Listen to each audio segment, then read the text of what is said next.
The April meeting of the Sandusky River Valley Beekeepers.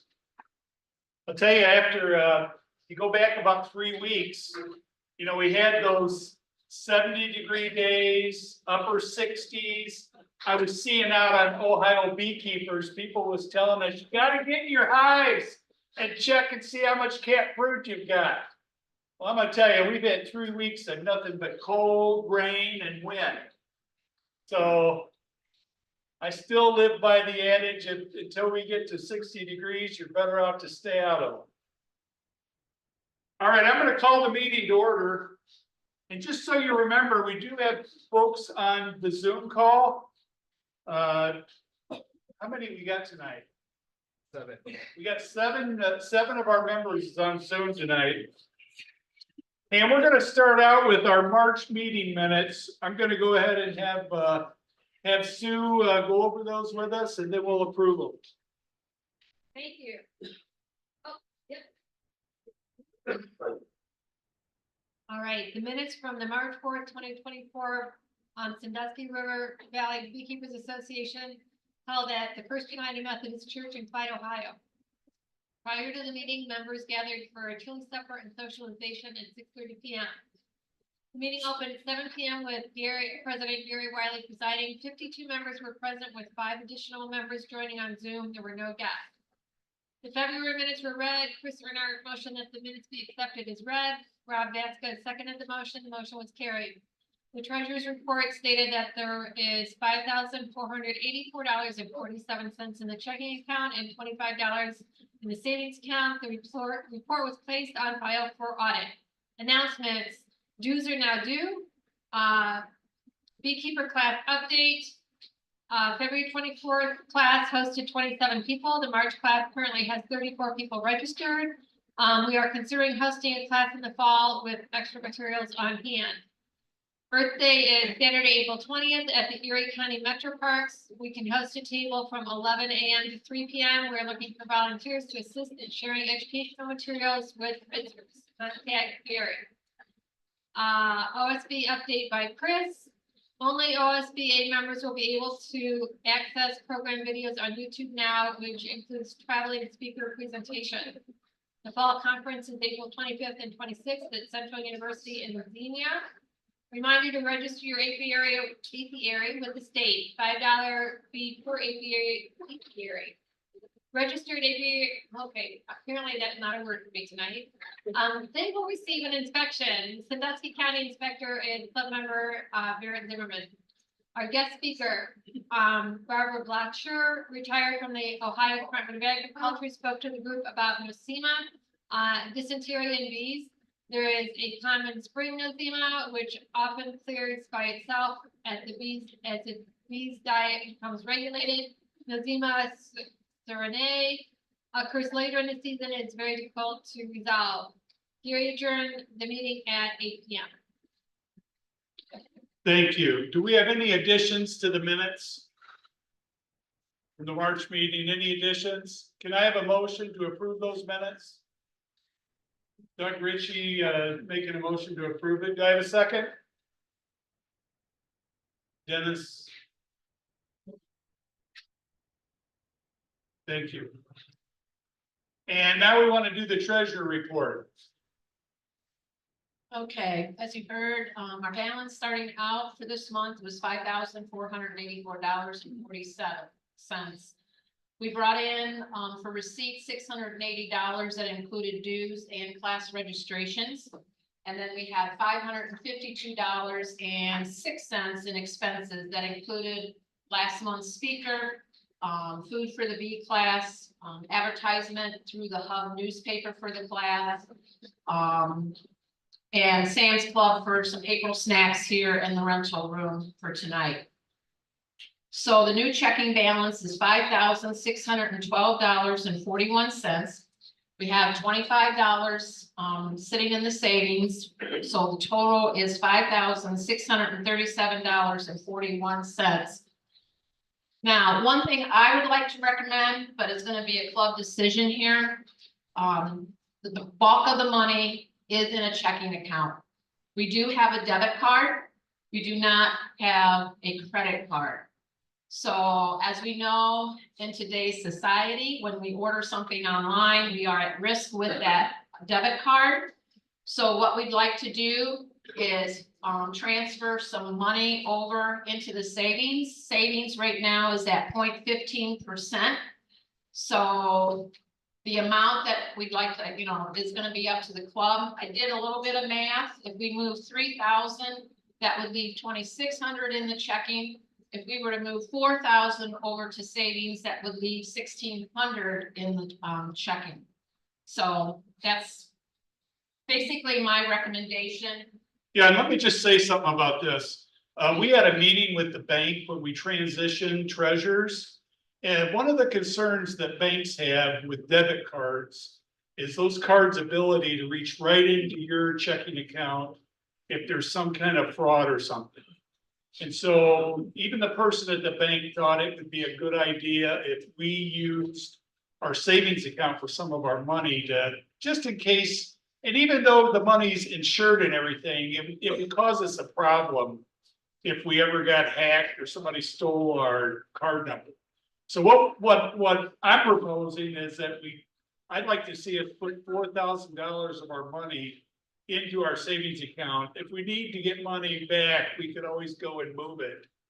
But I think it would, for us, from a security standpoint, it would make good sense to put some of our money, I'm recommending $4,000 into our savings account from our checking account. The one thing just to understand about the regular checking is what we have. The $25 is not creating any interest for us. That doesn't happen until we have $100 in the account. So once there's 100, obviously if we move 4,000, we'll definitely be over that to start generating the interest.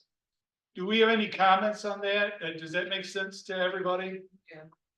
All right, can I make a motion that we go ahead and move move $4,000 from our checking over into our savings? Can I have a motion that would be what we want to do?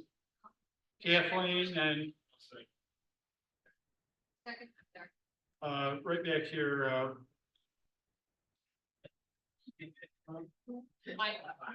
Mike.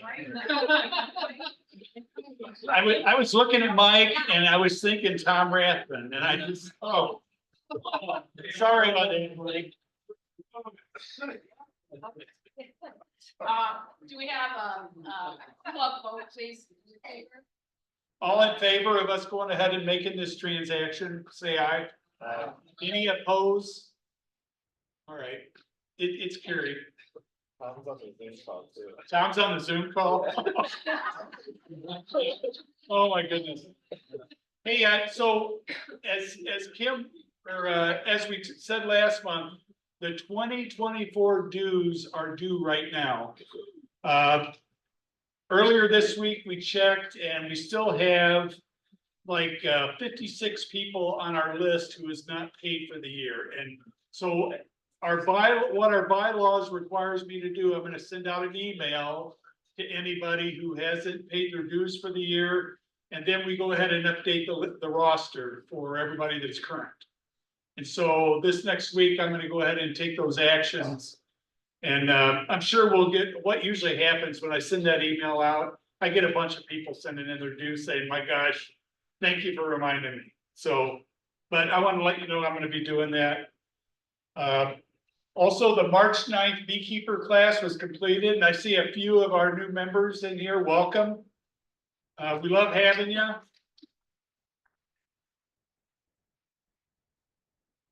Hey, what I will tell you about classes, we have 12 books left over that we purchased for our first two classes. So we had talked about having a late season beekeeper class. I've had one person indicate that they're interested in that. I would limit it probably to the 12 handouts that we've got. But you know, as of right now, I don't see any reason to not have a class, but we'll just see what the interest is. Because I can see us doing that if there's an interest. Also for Earth Day. So, you know, that's coming up on April the 20th. So far, I have not received any feedback that anyone is interested in helping out with that. So if if I don't get anybody that's interested, then we probably won't do it. I mean, John does it.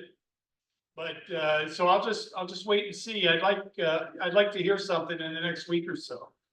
So if somebody's interested, like I said, we set tables up out there and hand out bee literature, give all the kids stickers, and it's kind of a lot of fun. One year I got sunburnt in April, hard to believe, but it did happen. Hey, and now I want to move on to, the most exciting part of our night. Tonight we got Jamie Walters with us. Jamie is the president of OSBA. And he's going to be presenting a topic tonight, marketing your honey. A little about this topic. When we put out feelers back last year about, hey, what's all these, what topics would you like to hear? And I included all the ones from the traveling speaker program and all the feedback I had gotten. And this marketing your honey came back as our #1 hit from our membership that said, you know what, this is a topic I'd like to hear about. I better not flub this one up. And so with that, I want to welcome Jamie Walters. Give him a hand. He made a long drive to get here.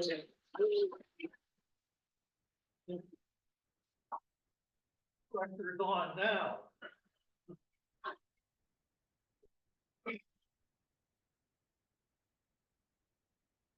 Good evening, everybody. You guys know me from the past. I like audience participation. So when I ask for something, you give me what? Feedback. And I have feedback, answers, all right. So yes, I am the president for the next 2 years. If you guys like me, I stick around for another 2 if my wife will let me. Other than that, you can take a big sucker, put it around my head. Yes, I said yes to being the president of OSBA. Huge responsibility. So who in here right now is an OSBA member? Okay. Who are newbies? Did the newbies receive your Hive Digest in the email? Did you like it? Part of OSBA. Tonight, the traveling speakers, OSBA. So if you find some good in OSBA, a cup of your Big Joe that you put the frou-frou stuff in, you go to Big B's or wherever, it's about 15, 20 bucks. There's your membership for OSBA. Save yourself a coffee, get yourself a membership. Tonight, I'm going to talk to you about marketing your honey. And there's a lot of stuff in this. And if you really want to get into some background, you can have a lot of fun and make yourself a nice client list, a nice client where people know where they get your stuff, and they can look at your label and know instantly that it's yours. Know the value of your honey. Don't just go out and buy honey or undercut somebody because someone's got it at 10. You want to make some sales, you want to make it at 8 or 7 or 6. Think about how much time, even though you might be retired or you're doing this in your free time, your time is worth money. Did anything get cheaper in beekeeping over the last couple of years? No. Woodware, chemicals, bees, nukes. I just got back from doing SEMBA. I've done a talk up in SEMBA for their conference. Nukes up there going for $240 a piece. And you've seen packages went up what? Another 10, 15 bucks. So it's the only beekeeping's not a cheap hobby. Share the information with your customers. Who makes a little infomercial or a little flyer of what's the benefits, health benefits of honey? Talking to your clients when you turn around and say, hey, what's the honey do other than you have the best honey in the world? But the next season, do you have the same honey? No, but you still have the best honey in the world, don't you? Why do they come to you? Because you're friendly, you have a good marketing strategy, or your market. Who sells cut comb? Ah, there's a huge market for you right there. So knowing your customer base, we used to take cut comb and I used to put it in little tiny Dixie cups and give it to kids and they're like, oh, this is awful. But the older generation in here, who remembers eating the wax lips? Yeah. And you crunched it, and it turned into what? Poor man's bubble gum. Knowing your market. And don't undersell yourself. You know, if we all turn on keep undercutting each other, then all of a sudden honey goes for a buck and a quarter a pound. You know, it's kind of like me. I take my honey and I sell it for 10 bucks a pound. If I take it to Stony Ridge Winery, she sells it for 20 bucks a pound. What's the difference? They're at a winery. And the people sipping wine, what do? Oh, you have the best tasting honey. Okay. So just knowing your market. FOA.org. Tons of things in here, talks about the properties of the food, breaks everything down as far as honey itself. When I talk about honey, don't ever go out and say, yes, for me, honey got rid of my allergies. I had hay fever from second grade all the way up to I was about 32, 33. And I got 2 shots a week in the back of the arms. Back of my arms are numb. In fact, I got a tattoo one time. My brother goes, why aren't you crying? They're numb. It's absolutely numb. Kept bees with White Wilson for over 5 years. All of a sudden, all my hay fever disappeared, but I can't put that on a label. You know, you can't go in there and say it does this or it does that without proof. So this goes into the mead, goes into wine liqueurs, contamination, breaks down all the stuff. If you don't understand what you're selling and all the health benefits of it, and all the stuff that it does, go to that website, FOA.org. The facts of beekeeping, the National Institute of Health. If you have facts that the medical board, and I know I'm going to say I'm going to play 2 sides of this for the devil's advocate. Who believes in honey that it does all kinds of great things for you? That's why we're beekeepers, right? But we can't go out and put that on the label because they want proof and statistics, so we're here. So if you have the proof, go to NIH.org, National Institute of Health, and it talks about all the other things. Putting honey on a cut. If you have a elongated cut, slashing your leg, I'm not talking deep, but a cut, put honey on half of it, Neosporin on the other half. What happens to run and heal over twice as fast? With honey, with raw honey every time. But there's a science behind it, they'll have it on here. And then talk about that with your clients, talk about that to your customers. The New Honey Revolution. Peggy Garden's got that book. I read it after that. Tons of things, and it's all research based. It's things that you can put on a flyer, in a page, on your website, in a Facebook post. Who does the social media stuff? I can always tell the younger generation does. But why do you turn around and who gets ribbons? Who shows their honey gets ribbons? Do you do your social media and put that ribbon in that picture? Absolutely. Why don't you? Okay. But I will say this, and not just because he's my friend. Roger Myers is in Maumee Valley Bee Club. And we went to different shows and he kept winning these ribbons and winning all kinds of wax. And we went down to Hive Life and he won some ribbons and he goes, I just throw them in the cupboard. I said, give me the ribbons, give me some of your stuff. Let me take pictures of it. And we're just going to try and put it in the background. We're not going to put it up key, put your product with the thing. Why do people associate blue and red ribbons with a superior product? Because they see it better. They know it's better. So put it in the background a little bit, off key that you have a superior product.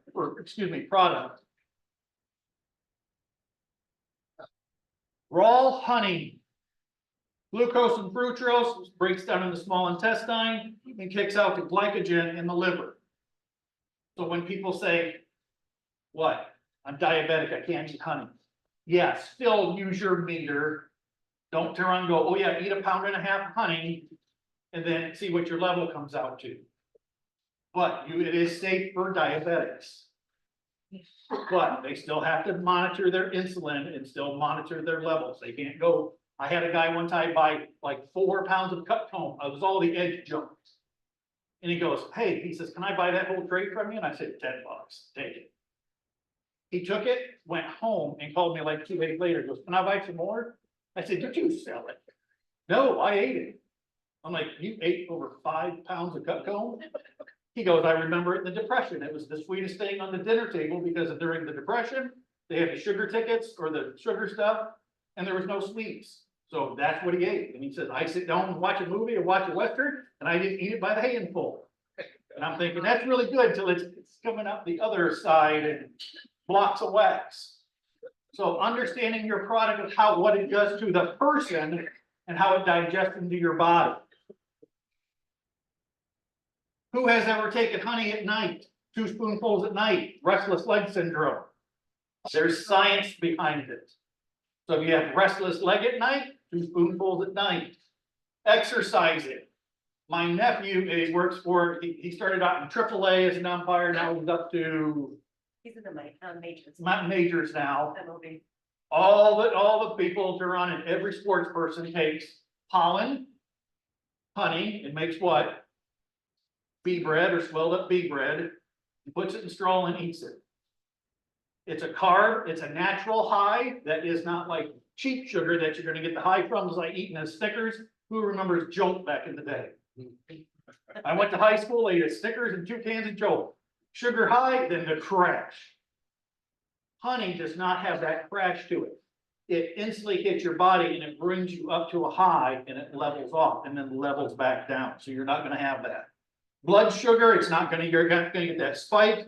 Stress, I can't say sugar has ever taken the stress off of me, but I do feel better when I eat honey, knowing it's from my bees. There's all kinds of information in that book that I was talking about with Peggy about your heart and your blood sugar on top of that. Medical wounds. There's actually, if there's nurses in here, any nurses? Do you remember a patch that had honey in it? What was it called? Okay, it was med something, yeah. They kind of went away with it, but overseas is absolutely they use everything in kind of wound care. Because it has raw honey in it. But what it does, anything in that, it breaks down the lymph fluid, it comes up. It's not, you'll never see honey make a hard scab. Like if you get a cut and it makes a hard scab, honey will keep it, it'll keep it soft. And you'll actually see that skin start to stitch right together. It'll be red in between, but you'll see that skin starting to stitch right across, just like its own stitches. And that's what honey does for it, and it keeps it sterile. So how can you tell your clients? I can take honey, I can put it on a counter, I can put it out there and it'll never grow mold, never get what? Tell me what else about honey? It's acidic, never grow mold, what else? And it'll never go bad. So what I always tell people, I can put this pound of honey into a cupboard for my great granddaughter. And what? She warms it back up. Does she stick it in the microwave? Nope. Puts it in a double boiler, warms it back up, and she's got honey. Who remembers, I just want to say his name. Howard Carter. Howard Carter found who? Big Tut. And what does he say in his book?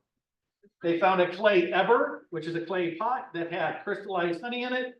At that night, they took a little part of it, put it by the fire, and ate honey from when? King Tut, 3,000 plus years ago. Soothes the throat. Who's ever taken honey, one of that or cinnamon and mixed cinnamon in with it? Sore throats. How quick does it soothe your throat? Within days, it kicks it. Who bakes and cooks with it? Between myself, my wife, my daughter, my granddaughter, we probably go through a 5-gallon bucket. Anything you want to put sugar into, knowing how much dry sugar to liquid honey is a different thing, because all of a sudden you got things that look slimy and that taste good. But why? You put too much honey into it. So you have to you have to cut some of your fluids out. But understanding you can make a whole recipe book for your clients, for your customers, and talk about that. I even know some clubs that have put together a nice recipe book and sold it for benefits on that. Honey for allergies. Even though I believe in this 100%. When I used to walk in fields of ragweed with Dwight Wilson, my second year, Dwight said, come out in the bee yard with me. And I said, it's August, the goldenrod's coming up. I'm not going. So we walked in the field and instantly snotted. I mean, everybody know where they get the crusty eye, snot growing, you got the whole handkerchief. and it's seeping into your butt cheek when it's nice and wet. And you got another handkerchief over here to get that one ready. That's the way I used to be. Then I'd have to sleep, and this is no joke. Ask my wife. We had a vent that had central air. I would sleep on the floor and take a sheet and cover it up and make an oxygen tank.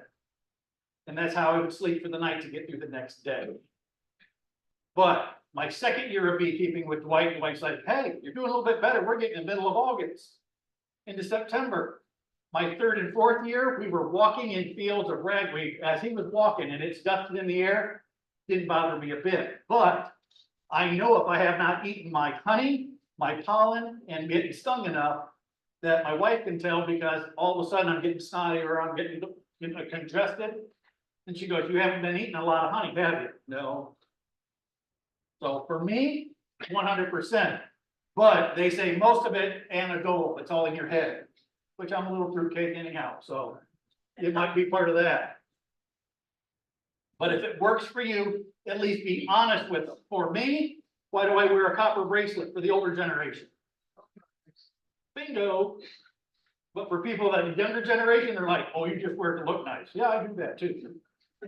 But if I take it off, I had a nurse one time tell me, I think it's all in your head. I said, okay, I'll take it off. You wear it for a week. So she ended up keeping it a month, and she goes, oh, I love this.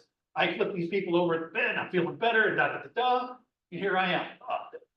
Cheryl, could you come over to the house? And as soon as she walked in, I'm like, give me your wrist. I said, I want my bracelet back.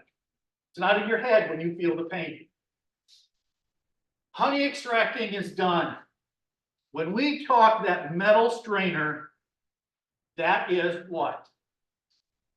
I want your feedback on this. Would you consider that raw honey? Okay. There are still people out there that want to see the bee legs and the bee parts in there to know that it's raw. I had about a 90-year-old lady ask me in Dwight Wilson one time, she goes, I need honey from Defiance. And Dwight goes, well, Jamie sells it. So I took her a quart of honey. She goes, that's not raw honey. Like, my mentor Dwight said it was. She goes, I'm telling you it's not. I want to see the bee wings and stuff in it. Okie dokie. So as soon as it come out of the spinner, instantly right into it, she bought it up like crazy until she passed away. Knowing when you talk, that you're explaining what it's doing and what it's doing, or what it's filtering. So when you say the metal strainer, for 90% of us in this room, that is filtering what? Crust, the bee wax, the big chunks, but it's still, when you hold that thing of honey up, it looks what? Sparkly. So when I tell people, you know, you can see, you can come up with your own slogan with this. When you go into Kmart, Walmart, big box stores, and you hold that honey up, what's it look like? Crystal clear. Because it's what? Or fructose and everything else, but it's not honey. Honey, even if you don't want to be a beekeeper, how many people in your first quart of honey, your first jar, how much did you have invested? 1,000? 500? Who jumped into beekeeping with both feet? 15,000, 20,000? I probably had a good 40,000 cleared because I bought into a bunch of stuff and I wanted to be commercial. Dwight's like, you're nuts. I had money, and my bee money paid for more bee stuff and more bee stuff. But understanding your market and understanding what you're doing here to convey that. And the best honey, if you're not going to get into beekeeping, I actually scare people out of the one-day class. I always have to do, as the inspector, I do the disease and the pest and disease talk. I do it right before lunch. And you'll see the people at the end that take all their stuff and like, well, this ain't for me. I'm like, at least take your stuff and buy your honey from a real beekeeper. When you can go to that person, I wish we all had jars and we could see what you pick. Because they're like, it's easy. Here's a jar, you go get your honey out of it. I got a question real quick. Yes, sir. Are you single straining it or doing the double strain? Single strain or double strain. Well, that's a double, right? Yeah, that's a double. 'Cause that If takes you out- take the inner pot out. Right. You're just stopping the big chunks. And you think that's popular doing it that way? It depends on your market. Okay, your market or the people that you market it to are the people that you're gonna turn around and get, you know, constant sales from. I have a girl that from the first year, I've been doing this now for over 18 years. Amy Grove buys a 1 quart container for me every month. I don't even put a label on it anymore. I said, I'll save you 50 cents, I don't have to put the label. But she, every month, boom, boom, boom, but she runs triathlons and does all kinds of stuff. The younger generation, feed them creamed honey, what do? Who loves creamed honey? Who likes taking burr comb underneath your veal and? That's the best. But knowing your market, what you can sell, you know, if you're into an area where you got kids, the honey straws and things like that. Test your market by buying a little bit or diversifying your bee operation and doing a little bit of cut comb. Check it with your clients. Hey, I got little samples. What do you like? All of a sudden that becomes a thing. Or your flavored honey. Or you start getting into infused honey. Or you get into Ross rounds. So by checking your market and what you can diversify into and what you can get into, might open you up to a whole new market that you never knew that was there. People that are really health conscious, all of a sudden there's been this crazy buzz about pollen. Who traps pollen? How easy is it to trap pollen? Sundance on the bottom, but you have to be absolute religious to collecting that pollen every night. Pull it out, put it in a Ziploc bag, put it in your freezer, pull it out each time. Boom, boom, boom, boom, boom. You can actually starve your bees to death. And then there comes in all kinds of things, collecting for 3 days for yourself, 3 days for the bees, 3 days for yourself, 3 days for the bees. You might find a whole new market in that. Pollen for a little jar, 18 bucks. A lot of honey to uncover that. But if you find the right market for it. Raw honey, wildflower honey, local honey, Ohio honey, spring, summer, fall honey, your last name. Everybody's got their own honey, correct? Make a niche for what you want in it. You can't run unless you go to Ohio State or Purdue or somewhere and spin your honey off and say, oh yes, it's basswood. But who all knows what basswood tastes like? Sweet taste, and it tastes like spearmint gum in the kick in the rear end. Spearmint gum. That's what you know what basswood or American linden. Who knows what buckwheat honey? Oh, I could eat a 5-gallon bucket of it if I could. But it's practically brown, almost chocolate black. But you put that on hot butter bread, or you put it on a pork chop. Oh, you like a fat kid in a candy store. Raw honey, but knowing what you're going to sell, have that same niche. Okay. So are you a beekeeper that you're going to pull your honey once a year and you're going to call it Ohio honey or a wildflower honey? Or are you going to pull at different times because you got a smaller operation where you can spin out a few frames and pull it out 2 or 3 times and you get that bouquet or that different flavor and smell? Let your clients know honey is no different than wine, no different than beer. Why do honey people, or let's say, take a step back. Why do wine people? Sweet, semi-sweet, dry. Our honey's the same way. And let them know that. Local honey, so you got the rules for naming.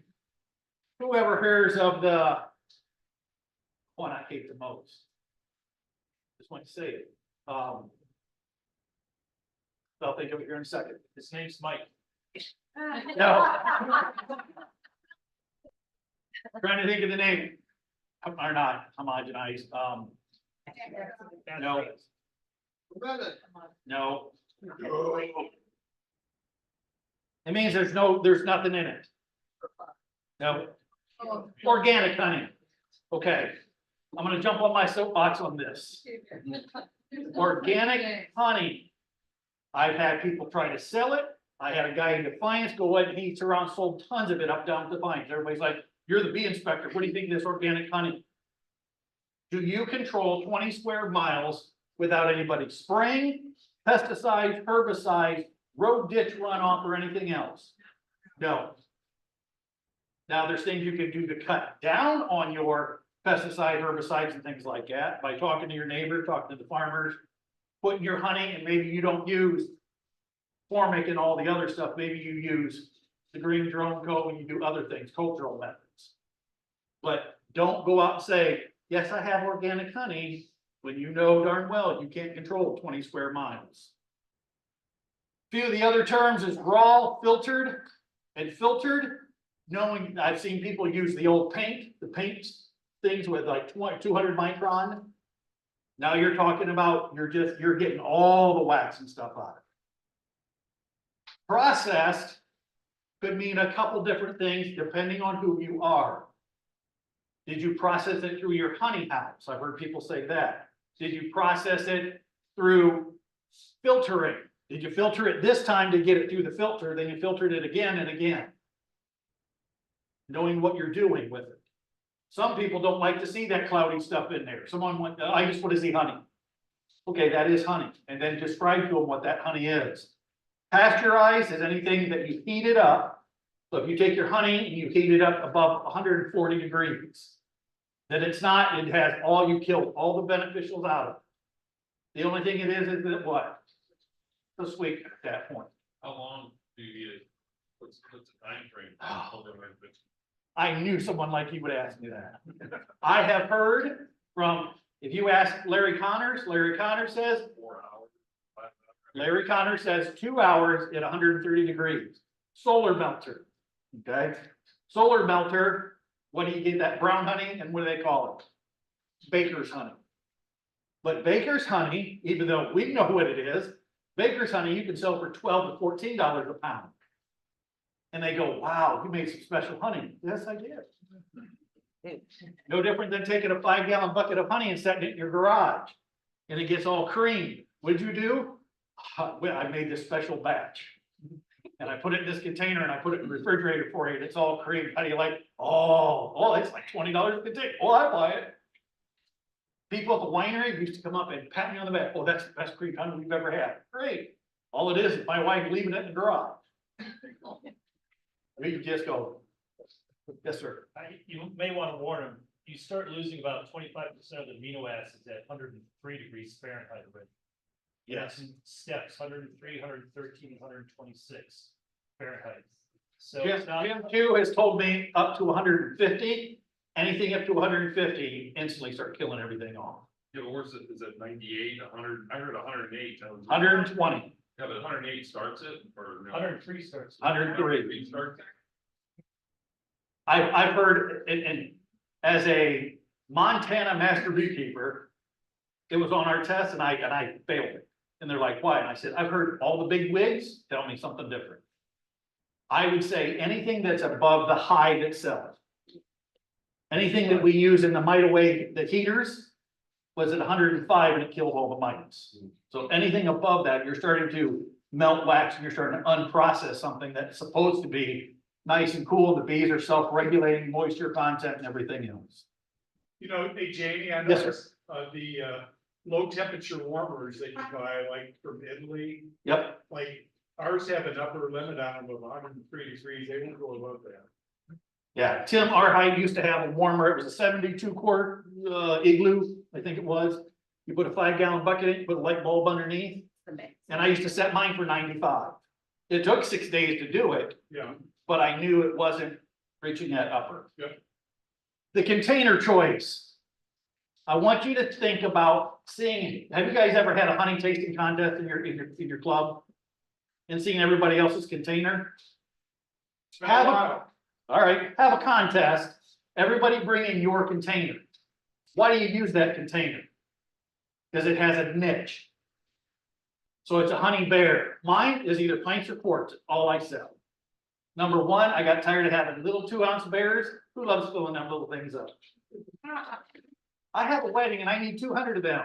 Here's the honey, here's the bucket, here's the bottle. You do it. It got to be a pain.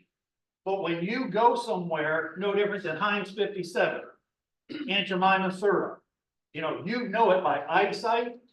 Over in our area, we have Carlin Honey, CH, and it's kind of interlocked with this little logo. You walk into anywhere in Defiance and I say, Carlin Honey. Oh, I know that honey. Because his wife puts his little bow on there with a little tag and he dresses it all up. This is your marketing right here. Do what does something that offsets you from somebody else. Your honey's probably not better than somebody else's, but you give it the appearance When anybody tastes it, they instantly, you have the best honey. Why? Because I'm right next door to her. And I can go right over to her house. And then what's the first thing that hit, that sugar hits my mouth? Oh, you have the best honey in the world. Does she really have the best honey? Yeah. She does? Absolutely. And when they tell you that, you get do that with a nice proud face, and yes, I do. I try and take care of my bees, I try and take care of the borough, I take care of truckers, and tell them all the things you do. If you make it sound easy, they're gonna make it sound like, right now, I got I have 31 employees at H&R Block. All those people do is sit behind a computer and type things. Yeah. I beg to differ. But believing in your product is picking the one that is right for you and dress it up. The Google FDA, FDA.org, has the guidance for the industry. And it's a loose because it's not, we're not talking, the law is closed. This is if you start getting a little bit bigger. And this is not the cottage laws. The FDA laws, now we're getting in the guidance for the industry. 75% of the honey must be yours. And I know some people look at each other and go, well, I buy honey from so-and-so, and I buy honey from so-and-so, and I buy this honey, and it's your product. If you're gonna swap honey for orange blossom honey or do something, that's fine. But when we're talking having your business, your product, 75%. The FDA label laws regulations, this gets kind of wordy, and I'll be absolute honest with you, but understand what it means to have, you know, what product, what you're labeling. For us, it's the Ohio label law, and I'll talk about that here in a second. Use and means is honey, a thick, sweet, syrupy substance that bees make as a food, as the nectar of plants, and the secretion of living parts of plants and stored in honeycombs. Other than that, the rest of it is blah, blah, blah, blah, blah. Because they're looking at, you know, like Stoller's in my area. Of all 88 counties, I sit in Defiance County, Williams County right underneath me, he runs 18 to 24 semi-bees that I have to inspect. You know, he's buying it, he's doing it by the barrel or the square totes of honey. So when you're getting into that, yes, you're getting into USDA. For 90% of the people in here, you're probably all under 50, 60 hives and down, correct? Anybody above that? Okay, and you're all in the cottage law. Define the cottage law, type in Ohio Department of Ag, or you can put in honey, label, Ohio, and it'll pop right up. Right down here is the attachment underneath, where you can go to agraohio.gov. Again, the download's right below it. No licensing required of 75% and below. Now, if I start buying a barrel of honey from somebody and I start doing this little side gig, yeah, you can fly underneath the radar. But if somebody comes down to brass tacks and go, okay, how many hives you got? I got 5 hives. Oh, and you go to the Fort Wayne flea market and sell, you know, 75 containers a day. Oh, yeah. You know, at least be honest with your clients and what's going on. Use good manufacturing processes, and we'll talk about a lot about that here in a minute. Is that the kitchen you want to bottle your honey? No.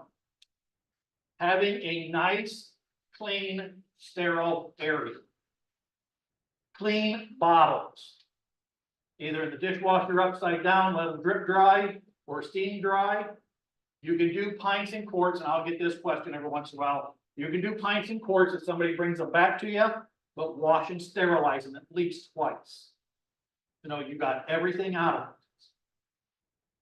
But clean counters, bottles, counters, utensils, and washing your hands.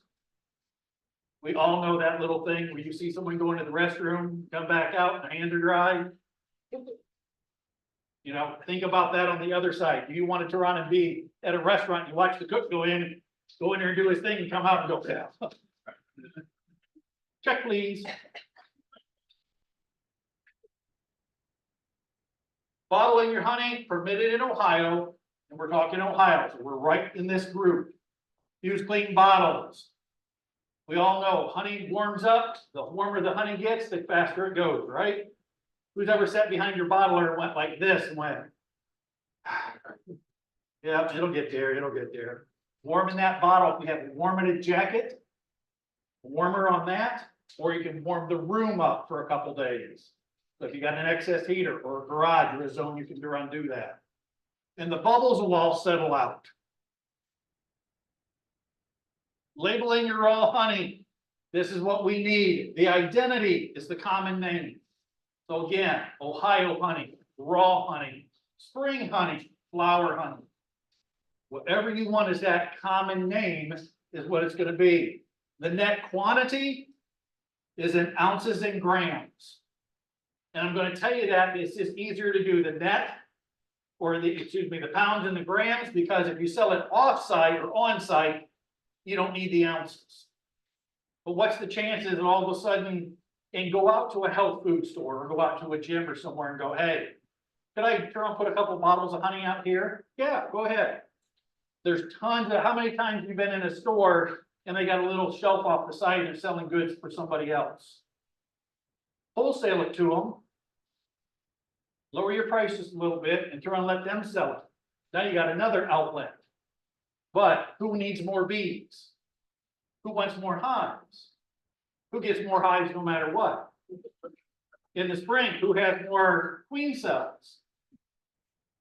Ah, that's because you're not checking your bees. Gotcha. And the statement of responsibility, it must have your name or your business name, the address in the city, state, and zip. I have never in my entire life, I've even asked Dwight Wilson about this. He's a third generation beekeeper. Have you ever seen anybody come back and say, I got sick with honey? And he says, the worst is he actually sold enough to a kid, and the kid ate the whole 1 pound container and then got a bellyache, and his mom said, he's sick of it. Yeah, he's probably sick. But no one's ever, but on the label laws, it has to have that statement of responsibility. Your labels are as important as your bottles. Whoever turned around and sees these little kids or beekeepers, and Carlin Honey's really good about this. He's got 2 boys that are 3 and 5, and they're in these little suits and they hold up the product. And what do? Come on, women. Oh. I do the same thing with my granddaughter. Katie, hold the honey. She's a little cute little 13-year-old. What's everybody do? Oh. Because of what? Right here, you're getting inside somebody's head. You're marketing to that with your special logo, your special brand. You know, if you go to Better Bee has all these logos. Do you want the same logo as someone that's selling it, same thing down the street or within your club? Come up with your own logo. Kids nowadays can get on the computer, they can come up with 500 different clip art and things like that. Or if you really want to get special about this, and this is kind of your side gig or side hustle, get somebody in that is going to make you a logo and say, hey, I want my logo on my shirt. I want a bumper sticker. I want stickers to hand out. I want it on my vehicle as a magnet, and I want it on all these different sizes. Then get somebody somewhat professional into it or a professional person to get graphics. Added value products, cut comb, chunk honey. Who does chunk honey? That is a freebie, absolute freebie. Take your containers, wide mouth, take a frame, foundation, put a starter strip in it, and just cut it out whatever size and put a chunk of honey in that and then fill it up with liquid honey. You will have people, and here's the trick, put 2 or 3 up on the counter, put the rest underneath in a box. People come over and hold it and go, oh, I'll take this one. Well, there's only 1 or 2 left. 2 more. There's a gig to that. I used to do the Hicksville Christmas cruise through. I used to do it with chunk honey, and it was all the chunks that I didn't like that would not fit in this. Or that would look, who's ever seen cut comb that has a wave in it? So you know, when you're really doing cut comb, you want something that's nice and thin with a midrib dead center. So if you have that wavy stuff, or who's ever supposed to put 10 frames in a 10 frame box and you forgot a frame. and the bees built the foam comb for you. If it's a honey frame, cut it all up, put it in chunk honey. Creamed honey, same way. The best way to do that for creamed honey, you can get a starter from Man Lake or Dayton. Take a mortar and pestle and grind it up. The smaller the particulates, you want creamed honey that's gonna sit in your tongue, and you take your tongue and run it against the roof of your mouth. You don't wanna feel anything sharp. Nice and nice. If you find somebody who's in your own club or somebody who has one, say, I'll buy a container from you. She buys it for me. I take it home, I warm my honey about 98 degrees. I take her starter, mix it in with mine, and just guess what I just made? Her same thing. Put it in a container, put it in a wine refrigerator at 57 degrees. Ever seen the wine refrigerators? Set it for 57 degrees. You'll have like that. It'll crystallize. It's the perfect temperatures to crystallize. I one time, who knows Nina Bagley? Know Nina? She turned around and sold her honey, her creamed honey one time. She's gonna sell it at Ohio State Fair. And I said, oh, I'll take some of that off your hands. She goes, you will? I said, yeah.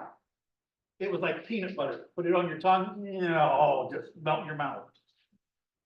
About 2 weeks later, Dwight Wilson goes, hey, Nina, Jamie made a whole 5-gallon bucket out of your cream. She never sold me any creamed honey after that. Infused honey. Anything infused, use dry herbs or dry, orange slices, whatever you're gonna do it, make sure it's dry. The extra moisture content in there, if your honey, what's the fermentation of honey? When we look through the refractometer, what's our point? 18.1. Perfect. If you had your honey at about 17 and it drew, remember, honey is hygroscopic. It's constantly, if you leave it open, it's constantly pulling in moisture. So if all of a sudden I stuck in some other live or infused things that had moisture to it, what takes that and kicks it over and starts botulism. So dried stuff, cinnamon sticks, put them in there, flip your container about every other week. Taste a little bit. Yeah, that's a little bit. It has a small taste to it. And then again, try your market. Do 2 or 3 jars with that, and then do 2 or 3 jars with the other. Yes, sir. Have you used freeze-dried powder? Dave? No, not yet. I'm doing.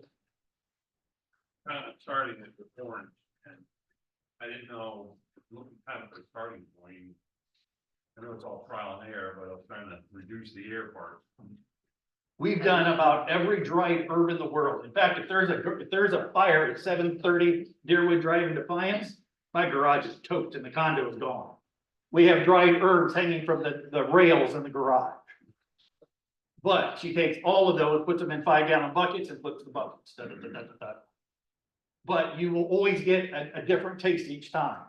So when you make these recipes up and somebody goes, I really like that. Don't go, oh, how'd you make it? Oh, I don't know. Write down, even if you screwed it up, write everything down. I did this for 2 weeks. I did this. This was the moisture content of my honey. Moisture content will have a huge play in it. What was the temperature that it sat at? That has a huge place in it. Yes, sir. I've heard like 30 days on the infused cinnamon sticks. 30 days is a good base to start with. I've heard other people going as far as 4 or 5 months. Other people, Carlin Honey does like 15 or 20 days, but he does elderberry, dried elderberries. They've got a solar heater. And he does all the berries and all that stuff and then dries them down and then puts them in. So I'm using the salon. Cinnamon sticks and smashed them.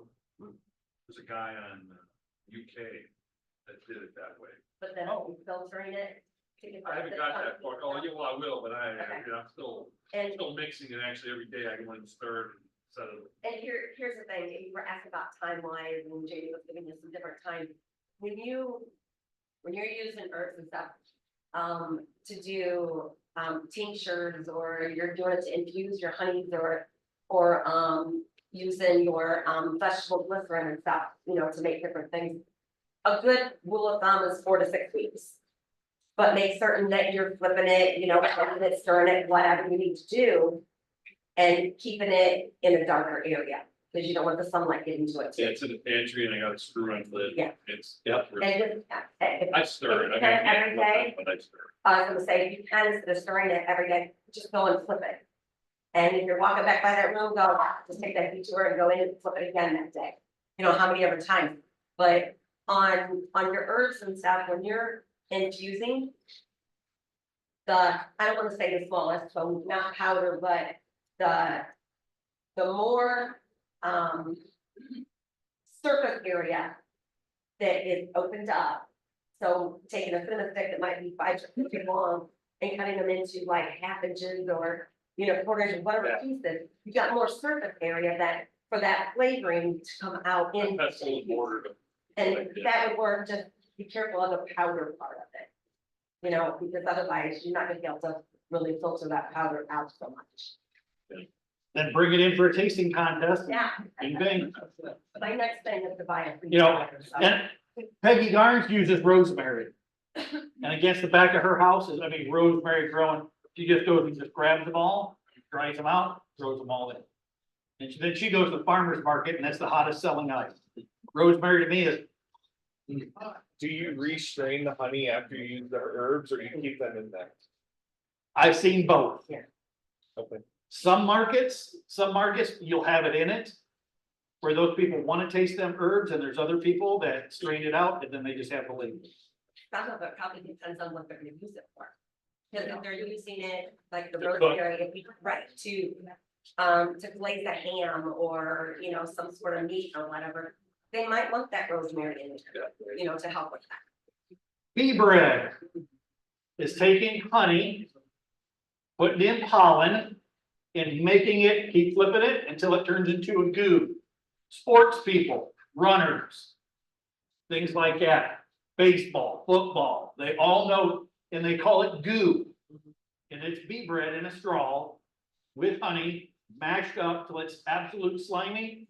And it's a sugar high. Flavored honey with the cottage foods laws, exempt from inspection. Again, you can make it right in your house. Keep everything nice, clean and sterile. But you can only sell it in Ohio as per the law.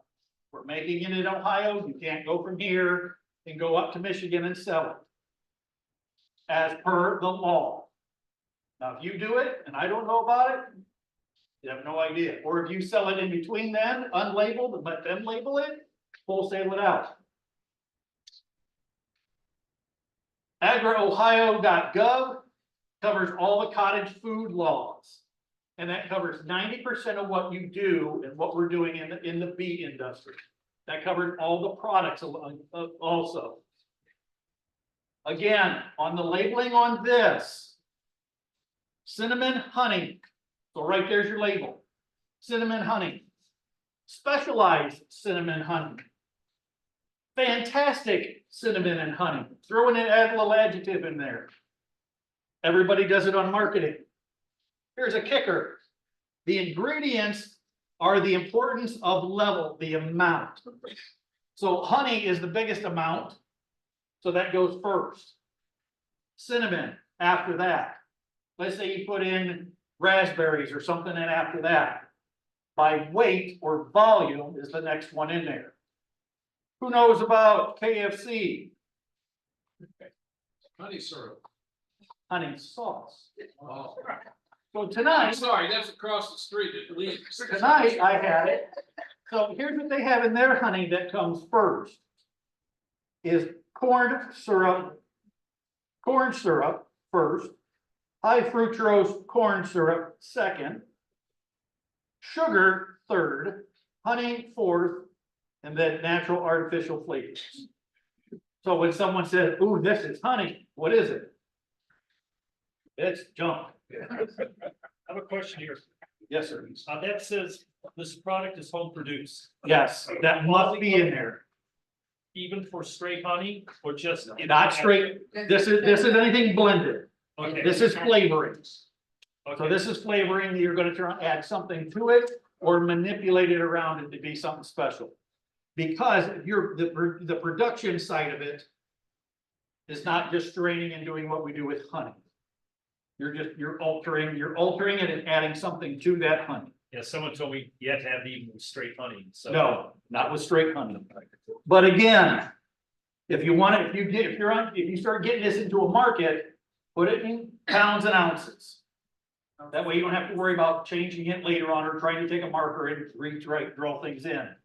Your business, the responsibility, and then in Ohio.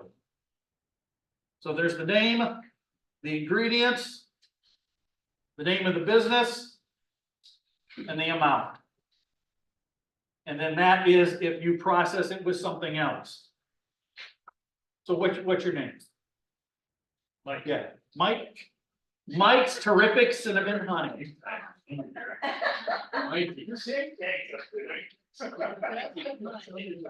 Marketing. Here's my biggest that I love. And I hate it at the same point. Who's ever been to a car show or a home show and you got the person in the booth and they're on their phone like this? You walk by and they go, hi. Does that give you any energy to buy their product and look at their product? Even if you're shy. Hi, ma'am. Here, would you like to try a little bit of honey? Yes, thank you. Be that little bit of extra. Because if she's on the border, well, there's also honey down here and honey down here. This is the best tasting honey. Is it really? It is. I have 60 some odd hives. This is how I take care of my bees. I don't use hard chemicals. I don't use this, but here's what I do. I have a queen in there too. And then what's that always lead to? I thought about being a beekeeper, then you spend the next hour. And the queen is in the middle at 94 degrees. And even when it's cold, then you start this whole. So that's when you say, hey, honey, help me, help me. But presentation, make yourself the part of the show. And this is, if you're trying to get to this level of it, you want to be the part of the show that has the nice dress shirt on, you got the logo on, you got the hat on, you got whatever, and you're trying to making yourself, you're taking that 51%. To let them come in that little bit and go, hey, here's what I have here. Well, everybody's seen that. Here's a product. Oh. And what do? Look at the price. And, well, I have these down here. They're a little bit cheaper. Always have an option. It's a game with people. You guys are the game on the other side. How many like to go car shopping? Yeah. But what's the car dealer do? Well, come in and nice to meet you. I mean, what are you looking for? What's your market? What are you willing to spend? They're playing a game with you is no different than you playing the game with your product. And it's about appearance. Who's ever seen a guy with this little card table and he's got honey up? Is he selling anything? Invest into a nice sheet or a nice colored, go to Joann's and get a nice table cover. Put your little logo on the front. Put that little bit extra out there that someone goes, wow, that guy really spent some time, or that lady, she really, oh, look at her booth. Then she's got little flowers over here, she's got little bees over here. Who's ever seen the hexagons, the wood hexagons in the corners? They got little ornaments. What do you do as a beekeeper? Even you have bees, and what do? That's a pretty nice looking booth. And why do you walk up? It's eye appeal. And then what do? Well, how many bees do you have? Yeah. And then it's, I got more bees than you, or I have less bees than you. Your logo. This is something I don't want you just to have on your label. I want you to eat it, live it, shower it, everything. Put it on your vehicle. Put it on a shirt. If you want to do embroidery, put it on hats. If you have little kids that run around, you make some shirts and hats for them. Where do you get honey from? I get honey from my grandpa. Who has the best tasting honey? My grandpa does. It's a marketing game. If this is eye appeal, it's no different than Carlin honey. It's just a C and an H that are kind of welded together. You see C and H, everybody knows Carlin honey, and they go absolutely crazy. And he's all over Defiance. But if I see that little bee, I know that's Rosemary's honey. She has that bee. I've seen that logo. She has it on her shirts. She has it out on her vehicle out front. She has it on the door magnets. She has no business cards with it. And why does she get real popular? Well, if she has all that stuff, she must have a superior product. What if she goes to a couple honey shows and get a couple ribbons? Take a picture of the honey in the front, put the ribbons in the back, just out of focus a little bit, but you can see them. And next thing you know, she is the queen bee in this area. If you really want to get into this and have a marketing name, your business name, go to the Secretary of State, search by business name, and type in your business name that you want. You don't have to have something that's just bland. But this is gonna tell you if there's anybody, so if all of a sudden you're thinking, man, I'm getting up to a sideliner and I'm starting to really make something of this business, I wanna make sure no one else has that same name. So if it's just Be Well, you might get in here and there's Be Well this, Be Well that, Be Well this, Be Well that, Be Well this, and it might not even have anything to do with bees. But then add something else with it. Simply Bee Honey. Then when you hit your search and there's no data, that means you have that unique thing. And that's yours from there on out. On top of that, imaging. And kids get into clip art. I mean, who loves searching the internet? I knew I'd get good with it. Just a few of you.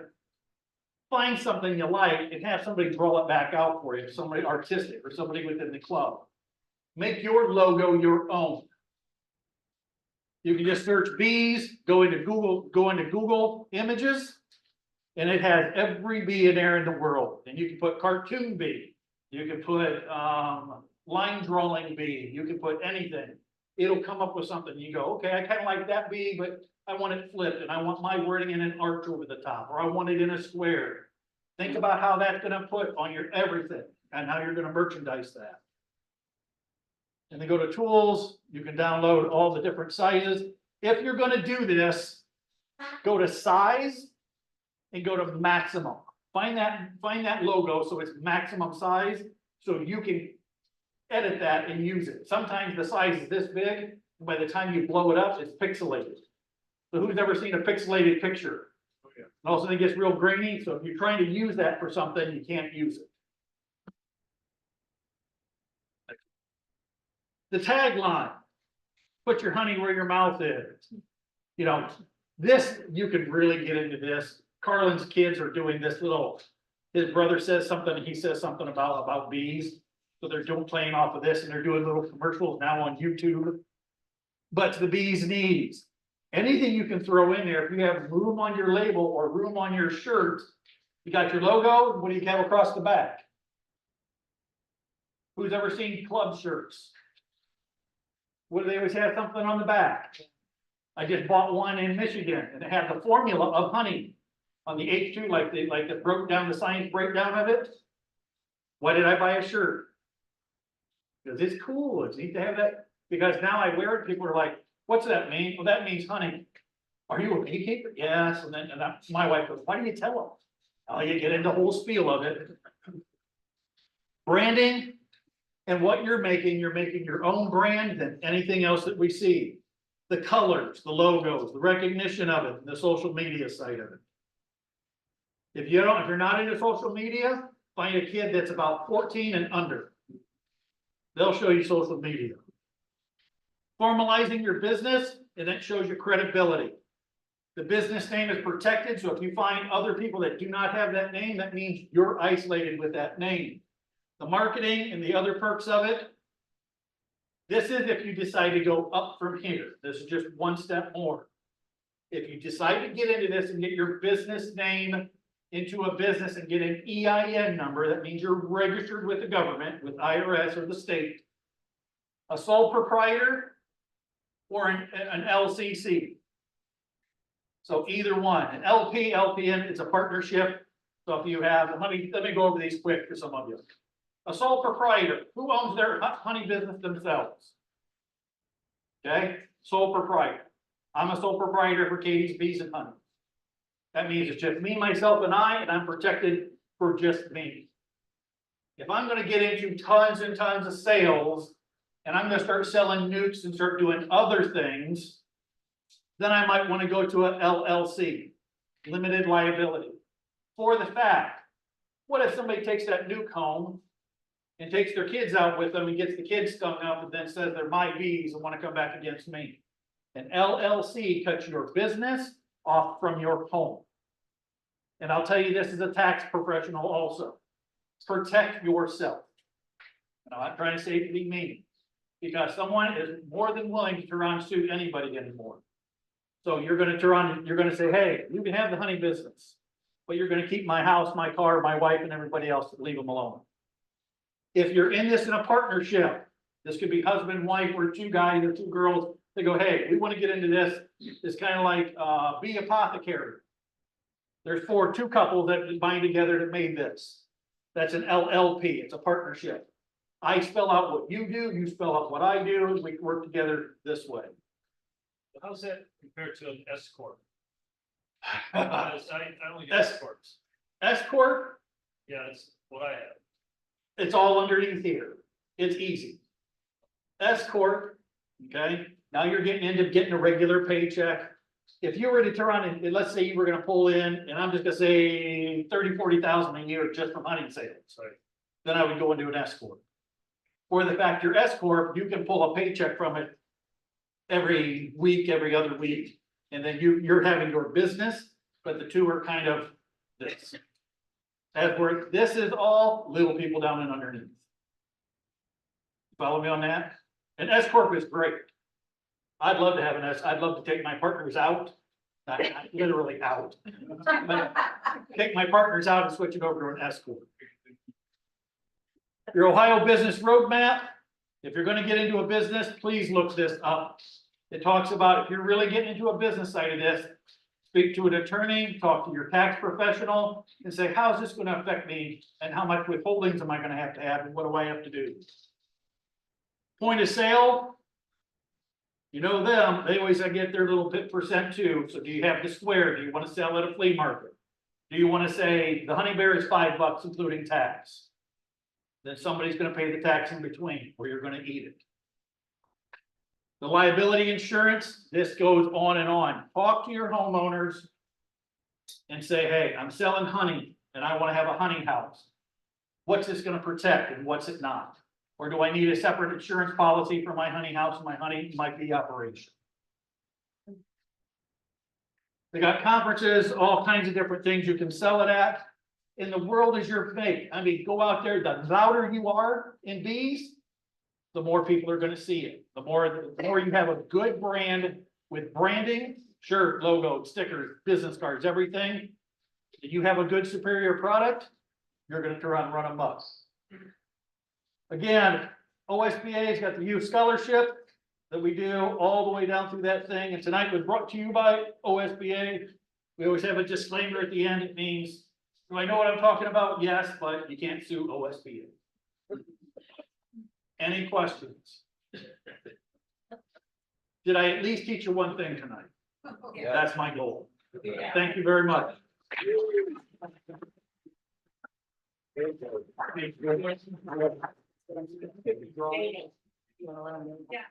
Oh, on the papers that I filled out, please fill them out honestly. If I taught you something, say, yeah, you done a good job. If I didn't, put a frown face. And if you'll drop them off at my wife in the end, I would greatly appreciate it. Every day, thanks.